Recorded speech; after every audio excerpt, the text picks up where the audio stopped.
ओला dock YouTube channel को subscribe करें और बेल आइकॉन को दबाना मत भूलें। अस्सलाम वालेकुम, I am clinical dietitian Ayesha Nasir और आज की इस वीडियो में हम बात करेंगे नाक में तेल लगाने के क्या फ़वायद हैं और साइंस इस बारे में क्या कहती है। पाकिस्तान के टॉप डॉक्टर्स के साथ अपॉइंटमेंट बुक करें, वो भी पेशेंट फीडबैक देखते हुए। लाखों लोगों की तरह पाकिस्तान के सबसे बड़े डॉक्टर नेटवर्क का फायदा उठाएं और आज ही ओला डॉक ऐप डाउनलोड करें। ओला डॉक, डॉक्टर का अपॉइंटमेंट आसानी से।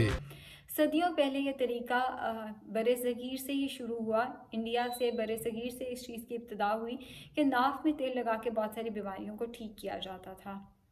हर बीमारी के लिए डिफरेंट टाइप ऑफ ऑयल इस्तेमाल किया जाता है। जैसे कि अगर स्किन का कोई मसला है तो लेवेंडर ऑयल का इस्तेमाल किया जाता है। डाइजेशन से रिलेटेड कोई मसला है या किसी को वॉमिटिंग फील हो रही है या हामला ख़वातीन के लिए पेपरमिंट ऑयल का इस्तेमाल किया जाता था। बहरहाल जैसे मैंने पहले मेंशन किया, हर मसले के लिए एक स्पेसिफिक टाइप ऑफ ऑयल जो है वो इस्तेमाल किया जाता था और इसको इस्तेमाल करने का तरीका ये था कि नाफ को पहले साफ़ किया जाता था और इसके अंदर 2 to 3 ड्रॉप्स उस ऑयल के डाले जाते थे और उसके बाद उसको मसाज किया जाता था, जेंटली उसको मसाज किया जाता था। अब जो इस चीज़ की पीछे साइंस थी, जो आयुर्वेदिक मेडिसिन है, जो इसके पीछे वो बात कहती है, वो ये कहते हैं कि जो बेली बटन है, जो नाफ है, उसके नीचे एक स्पेसिफिक ग्लैंड है जो कि ऑयल की एब्जॉर्प्शन करता है, डायरेक्ट एब्जॉर्प्शन, और जिसकी वजह से ये जो मसले मसाइल हैं, जिस बीमारी के लिए भी इसको इस्तेमाल किया जा रहा है, वो मसले मसाइल ठीक हो जाते हैं। अब हम बात करें अगर साइंस की, तो साइंस इस चीज़ को सपोर्ट नहीं करती। एनाटमी में हमने देखा है कि कोई इस तरह का ग्लैंड नहीं है जो कि ऑयल को डायरेक्ट एब्जॉर्ब करके ब्लड में उसकी सर्कुलेशन कराए, इस तरह से मुमकिन नहीं है। लेकिन साइंस एक तरफ ये कहती है और दूसरी तरफ साइंस ये भी कहती है कि कर लेने में कोई हर्ज नहीं है। देखें, अगर बेली बटन में ऑयल लगा लिया जाता है, स्पेसिफिक टाइप ऑफ ऑयल, कोई भी ऑयल जो मसला है उससे रिलेटेड ऑयल अगर बेली बटन में 2-3 कतरे डाल लिए जाते हैं तो नुकसान तो कोई नहीं है इसका।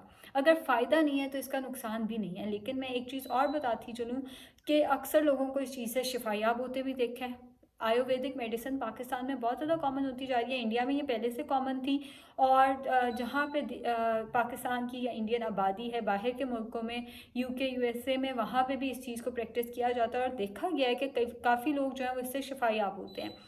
लेकिन अगर हम फिर बात करें कि साइंटिफिक एविडेंस की, तो इस पे किसी किस्म का कोई साइंटिफिक एविडेंस मौजूद नहीं है। हाँ, अब साइंस क्या कहती है? साइंस कहती है कि अगर आपने इसको स्ट्रेस और एंग्जाइटी के लिए इस्तेमाल किया तो बिल्कुल ये आपको हेल्प करेगा। इसलिए हेल्प करेगा कि हम जानते हैं मसाज जो है वो रिलैक्स करने में बहुत ज़्यादा हेल्पफुल साबित होता है। अगर किसी को एंग्जाइटी है, किसी को स्ट्रेस है या कोई डिप्रेशन वगैरह है, तो मसाज उसके अगेंस्ट हमें बहुत ज़्यादा रिलैक्स कर देता है। मसाज हमें एक सूदिंग इफ़ेक्ट दे देता है, थोड़ा सा हमें काम डाउन कर देता है, हमारी एंग्जाइटी को थोड़ा सा कम कर देता है। तो जो लोग एंग्जाइटी के लिए नाक में तेल डालते हैं उनका मसला तो काफ़ी हद तक हल हो जाता है। लेकिन कुछ मसले मसाइल ऐसे होते हैं, जैसे अगर आपकी स्किन ख़राब हो रही है तो इनडायरेक्टली वो कहीं ना कहीं रिलेटेड है कि आपको एंग्जाइटी है जिसकी वजह से आप रात को सो नहीं पा रहे, या अगर डाइजेशन का कोई इशू आ रहा है तो वो भी एंग्जाइटी से रिलेटेड हो सकता है। बहरहाल जो साइंस है वो यही कहती है कि शायद एंग्जाइटी और स्ट्रेस इससे काफ़ी हद तक बेहतर हो जाते हैं, जिसकी वजह से बहुत सारे मसले मसाइल बेहतर हो जाते हैं,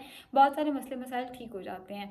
अगर हम रिसर्चेस की बात करें, 2016 में एक रिसर्च की गई थी जिसमें देखा गया था कि जो लोग नाक में ऑयल लगाते हैं उनके कुछ मसले मसाइल जो हैं उस टाइम पे बेहतर हुए थे। लेकिन साइंस ने इस चीज़ को सपोर्ट नहीं किया। हम ये कह सकते हैं कि एक स्पेसिफिक ग्रुप ऑफ पीपल को लिया गया, उनके साथ जब एक्सपेरिमेंट किया गया तो रिजल्ट्स तो पॉजिटिव आए, लेकिन साइंटिफिक एविडेंस उस पर कोई नहीं मिला। सो साइंस इस चीज़ को इतना ज़्यादा सपोर्ट नहीं करती, बट आयुर्वेदिक मेडिसिन इस चीज़ को सपोर्ट करती है। और अगर मैं अपनी ओपिनियन 2 लफ्ज़ों में देना चाहूँ तो मैं भी यही कहूँगी कि आप इसको ट्राई करें, इसमें हर्ज नहीं है। मतलब ये आपको फ़ायदा, साइंस ये कहती है ना कि इसका कोई फ़ायदा नहीं है, इसका कोई लिंक नहीं है, इसमें कोई सच्चाई नहीं है। हो सकता है इसमें कोई सच्चाई ना हो, लेकिन साइंस ये भी कहती है ये आपको नुकसान नहीं देगी। तो मैं आपको यही कहूँगी कि आप लोग ज़रूर इसको ट्राई करें।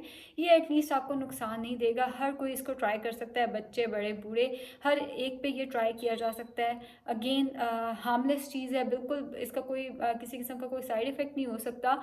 जो स्पेसिफिक ऑयल है वो आप देख सकते हैं कि कौन सा मसले के लिए कौन सा ऑयल इस्तेमाल होता है। जैसे मैंने आपको एक एग्जांपल दे दिया कि अगर किसी को डाइजेशन का मसला है तो पेपरमिंट ऑयल इस्तेमाल किया जाता है। वो आयुर्वेदिक मेडिसिन वाले आपको बहुत अच्छे से गाइड भी कर देते होते हैं कि कौन सा मसला है और उस पर कौन सा आप ऑयल इस्तेमाल कर सकते हैं। सो बहरहाल इसमें हर्ज कोई नहीं, आप इसको कर सकते हैं। और अगेन मैंने अपनी 6 साल की प्रैक्टिस में कई लोगों को देखा है, कई क्लाइंट्स मेरे पास आए हैं, उन्होंने आके इसका बड़ा पॉजिटिव फीडबैक दिया। उन्होंने कहा है कि वाकई ये चीज़ हमारे लिए काम की है। सो इसको कर लेने में नुकसान कोई नहीं। शुक्रिया बहुत बहुत।